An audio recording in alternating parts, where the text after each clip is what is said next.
Unit will arrive on scene. All of our engines have water already on them. All right, that's why we can pull straight up to your house, get out, and start fighting fire. All right, there's already 750 gallons in the middle of these fire engines in their tank. Everything is the same here. You guys can already tell who the officer is, again, by the red helmet. All right, he'll get on scene. He'll describe what's going on over the radio so that everybody else knows what's going on, and then they'll begin to fight fire.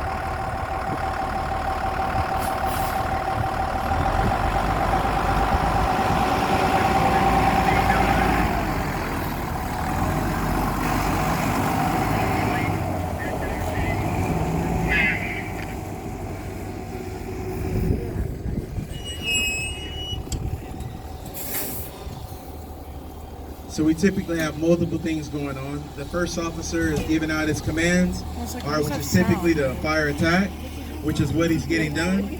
Our next priority, all right, and it's in conjunction, but our first thing we have to do is, all right, contain the fire, but also always make sure that we're trying to look for life safety. We call that a primary search.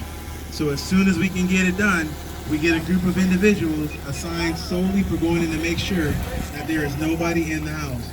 Nobody means nobody. That means cats, dogs, and humans. We go in there and we try and find anybody that can survive, and we try and pull them out to safety.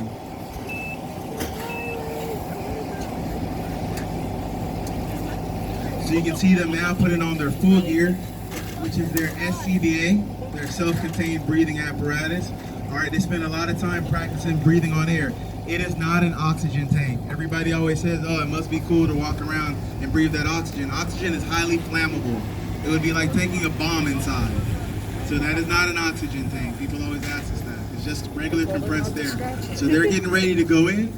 We're laddering the building so that we can make our way off the second floor in case something happens and so we have access to it. There's also a lot of other things going on. Our larger line is being pulled off the back, and that's for an exposure, meaning a building next to the building in case it catches on fire. Our last and third task is way over here on the other side on the yellow tarp, and that is our RIT crew, Rapid Intervention Team. Their whole sole purpose is to make sure that if anything happens to the firefighters going inside, we have a crew outside ready to go get them. So while that does not happen frequently at all, we do that every single time we send firefighters into a dangerous atmosphere. So our first crew has made entry inside, all right, into the smoke-filled conditions here, and our second crew is getting ready to follow them up shortly.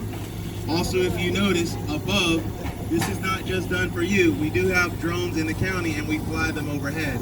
They have thermal imaging cameras. That means that they can see heat signatures, so we use them on all of our large events. Our brush fires, our water rescues, anything where we need to see from above, our drone team will show up and fly overhead. We can transmit wirelessly, meaning we can actually see the image on our cell phone, and we usually show up with large screen TVs to show the supervisor kind of a bird's eye view of what's going on.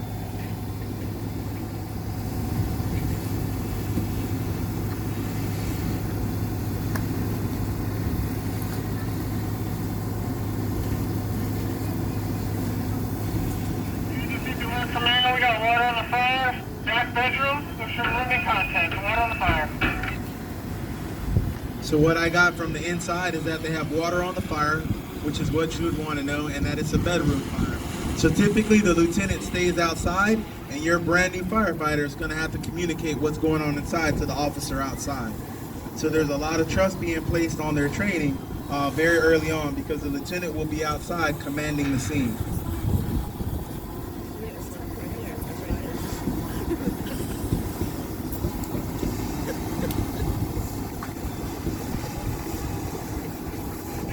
Command, be advised, we're going to locate a victim.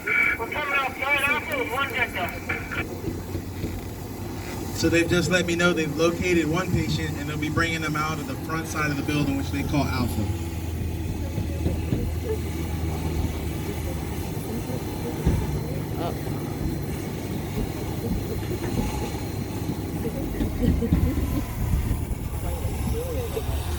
So again, here's our first patient, and while it looks simple, you have to imagine what it's like going into a fire and picking up a grown adult.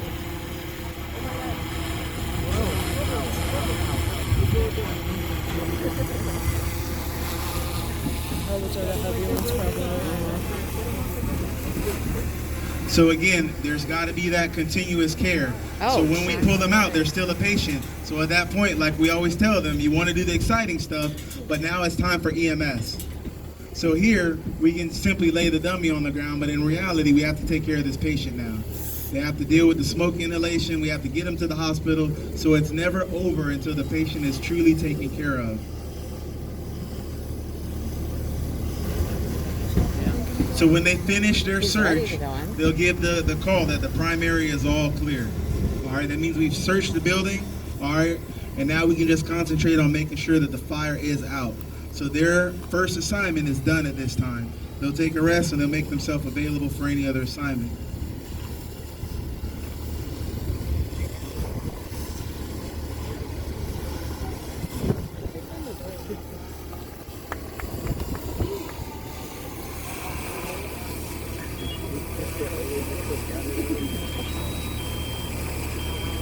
So at this point, with notification that the fire is out and that we've rescued 2 victims, the only concern I would have being outside is that the rest of my crew comes outside along. So you're waiting for your accountability, you're waiting to see all those firefighters that came in come right back out. So here comes my fire attack out with their initial fire hose with them. And they should be making sure that everybody is alongside with them.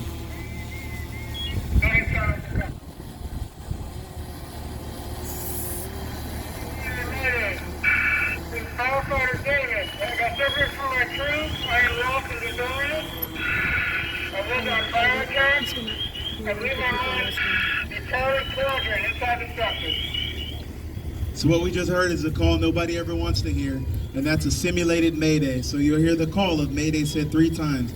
Mayday, Mayday, Mayday. That means we have a firefighter injured. If you also listen, you can hear sounds in the background. That is the alarm of a firefighter who is not moving. So even if you cannot call it out, let's say you get knocked unconscious, if you remain stationary for 30 seconds, your alarm will start to go off. Not only will it go off and make an audible sound, but it will send a location to our device, kind of like a metal detector, and we can actually find you similar to GPS. So we have the audible noise and we can detect your location. We have all that new technology with the addition of the crew that's standing by ready to go, trained and waiting on this emergency if it happens. So that's when we send in our rapid intervention team, and their sole goal is in case something like this happens. Command located down firefighter. Going to EVS answer, buddy breathe. No additional resources needed. We'll be asking momentarily. So what they said is they've located the down firefighter. They're simply low on air and lost. They're going to share air, which is something we can also do. So if one of the firefighters is low on air on their air pack, the other one can actually share their air with them. So that's what they're going to attempt to do inside the building.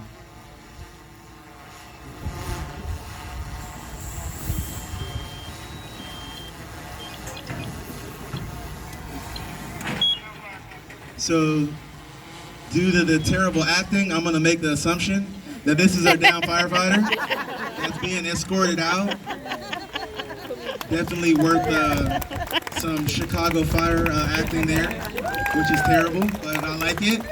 All right, so let's give them a round of applause. So outside of all the accolades and all the things we like to brag about in the county, one of the things that we typically don't brag about and we take it for granted is how safe this department is. So when you hear the numbers of how many calls we run and how many patients we transport, what you don't hear is how many firefighters that we are losing on a yearly or daily basis, because we do not. We run all the calls, we run the big bad calls that we can brag about, but we do it safely, that should be your concern. Is that at no point in time are we ever saying that any one firefighter's life is expendable. We don't even like injuries. So we are going to run all these calls, get them tons of experience, give them a career that they're proud of, and they're still going to be able to make it home safely, which is what you should want. We're not asking them to sacrifice their lives or their bodies for this career. We want them to go out and make a difference. They're not kamikaze pilots, they're firefighters. So I always tell people I go in because I think I can come out. All right, and I want to go in to bring the patient with me. So we are a very safe department. So you take that away, if nothing else, from today, that we're going to do all the dangerous things we talk about, and we're going to do it safely, so that their first call is not their last call. Let's give them a big round of applause.